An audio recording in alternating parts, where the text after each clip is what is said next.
Əli Kərimli barəsində həbs qəti imkan tədbiri seçilib. Məmməd İbrahimin də evində axtarış aparılıb. Ramiz Mehdiyevin cinayət işi ilə bağlı Ramiz Mehdiyev araşdırmalar barəsində başladılan çərçivəsində cinayət işi çərçivəsində saxlanılır. Azərbaycanda repressiyalar dayanmaq bilmir.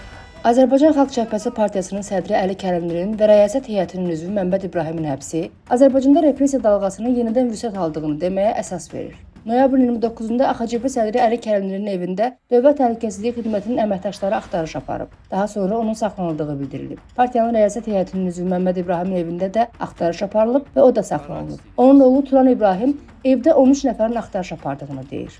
Axtarışa başlamamışdan əvvəl evin işıqları söndürülüb, atam çıxıb sayğaca baxmaq istəyəndə binanın dəhlizində 13 nəfər ona hücum edib və ağzını bağlayıblar. Sonra evə salıblar. Evdə deyiblər ki, narahat olmayın, heç də olmayacaq. Evdə axtarış aparıblar. Atama məxsus notebook və mobil telefonu götürüb, atamı da götürüb DTX-yə aparıb orada dindirməyə başlayıblar. Həmin gün partiyanın digər üzvləri də saxlanılaraq dindiriliblər. AXCP bununla bağlı yaydığı bəyanatında saxlanılmaları Azərbaycanda son müstəqil siyasi qüvvəni aradan qaldırmaq cəhdi kimi qiymətləndirib. Bu iş Xalq Cəbhəsinə qarşı hökumətin ən pik repressiyalarından biridir və hökumətin Xalq Cəbhəsinin sədrini həbs etməsi, Xalq Cəbhəsinin funksionerlərini həbs etməsi, Xalq Cəbhəsinə total hücum etməsi ölkədəki sosial-iqtisadi vəziyyətin ağırlaşacağı ilə və xalqın çox ciddi narazılıqlara belə deyək, keçid edəcəyi ilə bağlıdır.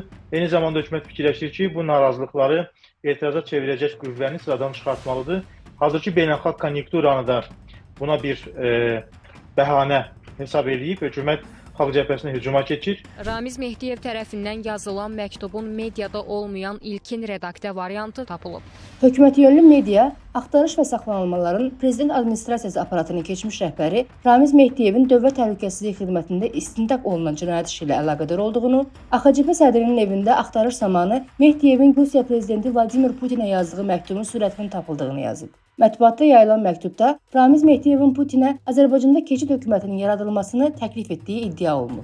Artıq sosial mediada yayılmış, dövlətin öz informasiya vasitələrində yayılmış və məxfilik dərəcəsini itirmiş bir sənədin birincisi evdə nə üçün saxlayırlar, ikincisi yəni bunu tapmaqla adamı həbs etməkdən ötürü gərək hüquq anlayışından tamamilə uzaq olasan. Ancaq Azərbaycanda hüquq yoxdur. Heç bir adamın belə əminliyi yoxdur ki, evindən çıxandan sonra və yaxud evinin içində onun başına nə gələcək. İstənilən adamı tuta bilərlər, çünki burada avtoritar, ailə, feodal, kleptokratik, kriminal, korrupsiyalı bir rejim. Prezident Administrasiyası aparatının keçmiş rəhbəri Ramiz Mehdiyev barəsində oktyabrın 14-də 4 ay müddətinə ev dustaqlığı qəti imkan tədbiri seçilib. Onun dövlət hakimiyyətini ələ keçirməyə yönələn əməllər, dövlətə xəyanət və cinayət yolu ilə əldə edilmiş əmlakın leqallaşdırılmasında ittiham edildiyi bildirilir. Bu ölkədə Ramiz Mehdiyevlə bağlı sorğulanası birinci adam İlham Əliyev. Ona ən yüksək orada medallarla təltif edən, ona ən yüksək vəzifələri verən, respublikanı ona tapşıran, demokratik müxalifətə qarşı hər cür səlahiyyətlər verən adam İlham Əliyevdir.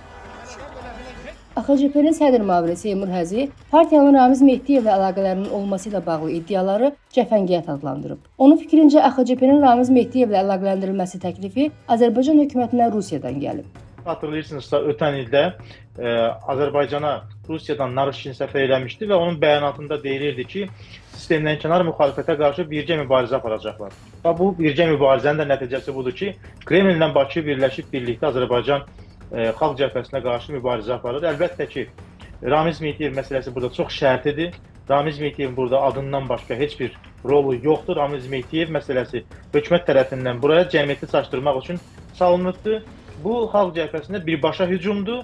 Xalq Cəbhəsinin strukturlarına, Xalq Cəbhəsinin qeydiyyatına, Xalq Cəbhəsinin rəhbərliyinə olan hücumdur. Hökumətin apardığı media kampaniyası bunu göstərir ki, burada heç bir cinayət əməlindən söhbət getmir.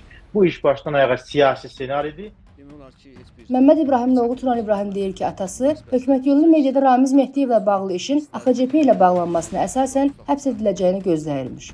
O deyirdi ki, necə ki son zamanlar jurnalistlərin qeyri-hökumət təşkilat üzvlərinin, media nümayəndələrinin həbs dalğası oldu. Partiyaya qarşı olan həbs dalğası da bunun pik nöqtəsi olacaq. Amma az da olsa ehtimal edirdi ki, hökumətin öz əlaltı mediasında çıxan bu xəbərlər sadəcə partiyanın nüfuzuna xələl gətirmək, Əli-Kərimin adına xələl gətirmək, onun nüfuzuna zərər yetirmək üçün ortaya atılan xəbərlərdir. Buna səbəb olaraq da son aylarda Əli-Kəriminin beynəlxalq medialarda çıxan müsahibələri, tədbirlərə çağırılmasını görürdü. Milli Şuranın sədri Cəmil Həsənli də noyabrın 30-da Ramiz Mehdiyev işi ilə bağlı Dövlət Təhlükəsizliyi Xidmətində dindirilib. O da hesab edir ki, bu iş ölkədəki demokratik müxalifətin susturulmasına qarşı yönəlmiş addımdır. Post-Qarabağ devri üçün yeni strategiya hazırlanır. Bu strategiya, hakimiyyətin bu strategiyasında da müxalifətə yer yoxdur.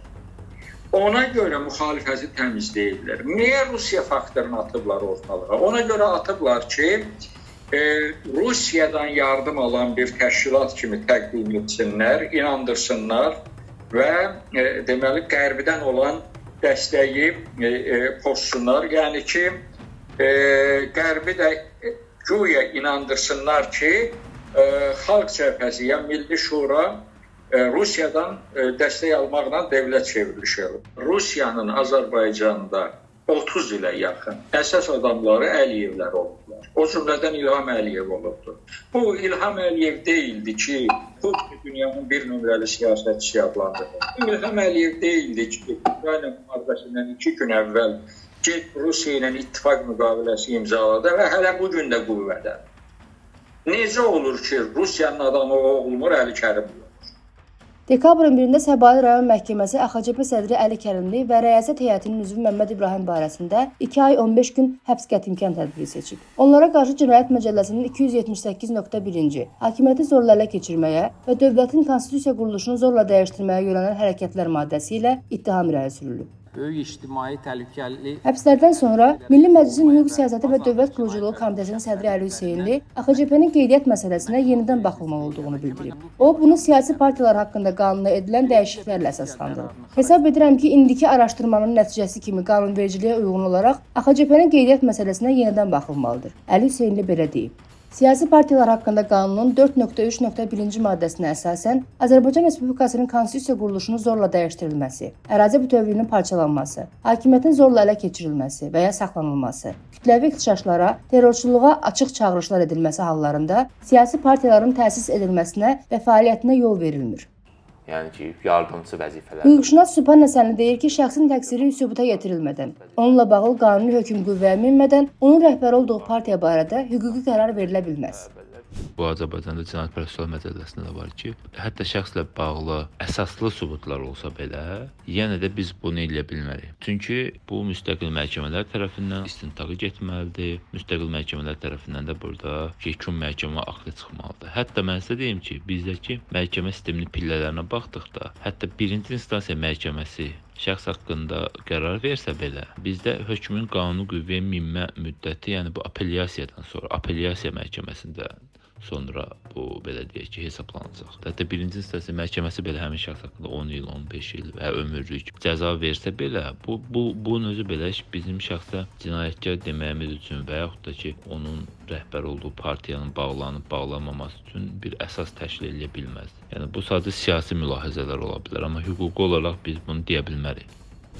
Hüquqşünasın sözlərinə görə təqsirləndirilən şəxslər təqsirsizlik prezumpsiyasının pozulduğunu nəzərə alaraq Əli Hüseynli barəsində mülki qaydada məhkəməyə müraciət edə bilərlər. Amma hökumət bu tip siyasi məsələlərdə ikili standartlara yol verir.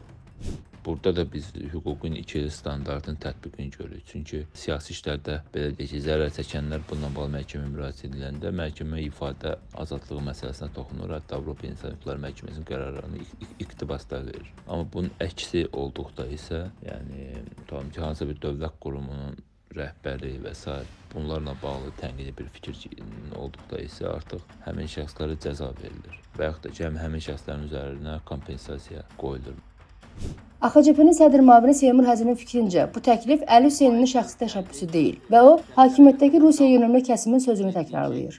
Əli Hüseynlinin də mənsub olduğu hakimiyyət qruplaşması Kreml millətçiləridir. Biz onları çox yaxşı tanıyırıq.